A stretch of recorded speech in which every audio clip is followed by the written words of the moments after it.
sudah laku mencapai puluhan juta unit dan berjasa besar terhadap penjualan Honda di Indonesia. Dan mereka pun akan tetap enggan menyuntik mati motor ini, meski keadaan motor bebek di Indonesia saat ini sedang memperhatikan. Namun sepertinya Honda enggan untuk menyuntik mati salah satu motor bebek legend mereka, yakni Honda Supra X, motor legend yang sudah ada di Indonesia puluhan tahun ini dan masih menjadi andalan Honda di kelas motor bebek. Terus dipertahankan posisinya di Indonesia meskipun Honda hanya sekedar membiarkannya hidup karena sudah bertahun-tahun lamanya, yang sejak tahun 2014 lalu motor ini juga tak mendapatkan update. Jujur saja untuk ukuran motor bebek Supra AX 125 yang ada saat ini desainnya masih terlihat keren. Mungkin Honda juga berpikir ulang jika ingin melakukan facelift lagi pada motor ini, sebab pasar motor bebek saat ini hanyalah kecil saja. Nah, jika di Indonesia Honda Supra X memiliki model yang bisa dibilang sudah jadul di beberapa negara, yang minat motor bebeknya masih tinggi, Honda Supra X ini masih terus diperbarui oleh Honda, dan ini bisa menjadi sebuah gambaran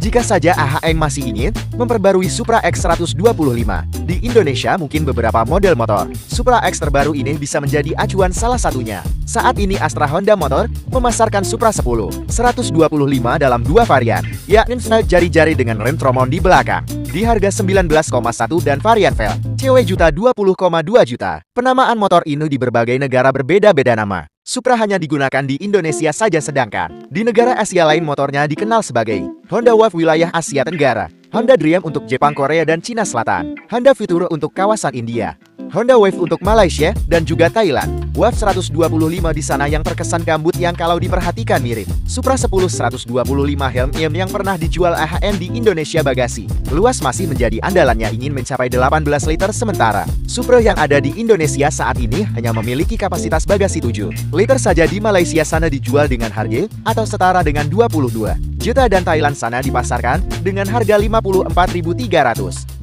atau setara dengan 23,4 juta. Lalu di Vietnam memiliki nama sebagai Honda Future 125 yang ada di Malaysia. Hanya saja pada bagian rantainya memakai penutup serta pengiriman belakangnya masih menggunakan tromol. Di Vietnam sana motor ini dijual dengan harga 32.250.000 dong Vietnam atau setara dengan 20,6 juta rupiah. Melihat peta pangsa pasar motor bebek di Indonesia, rasanya sulit untuk berharap kalau Honda akan memperbarui Supra X 125 ini. Masih dipertahankan beberapa tahun ke depan saja sudah syukur. Honda Supra X sendiri memiliki beberapa generasi dan image sebagai motor kuat, bandar dan irit bahan bakar serta mudah perawatannya. Sudah hadir di Indonesia sejak tahun 97 atau 26 tahun silam sampai saat ini motornya masih dengan mudah bisa kita jumpai di jalanan. Bahkan untuk generasi pertama pun masih sangat sering wira-wira terlihat di jalanan. Ini menandakan kalau memang bebek ini benar-benar bandar dan juga awet saking larisnya motor ini dulu. Honda juga melahirkan beberapa varian pelengkap pengembangan dari Supra series, utamanya saat masih bermesin 100 cm3.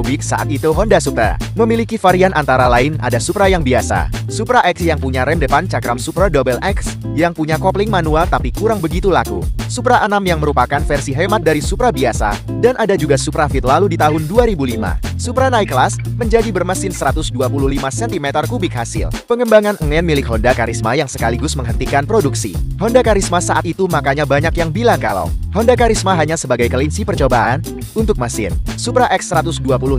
Namun pada generasi ini desainnya agak jelek dan kurang berkarakter.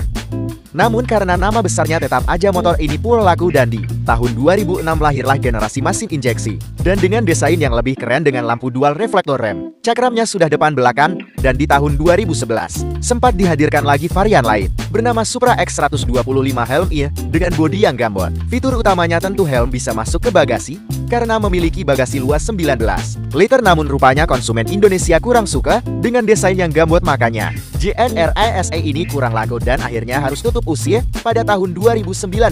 Lalu sementara untuk varian regulernya mengalami facelift pada tahun 2014 dengan ubahan desain menjadi serba lancip dan penambahan beberapa fitur seperti soket power charger, dan generasi ini masih bertahan sampai saat ini. Nama Supra juga dipakai oleh AHM pada bebek supernya, yakni Supra GTR 150.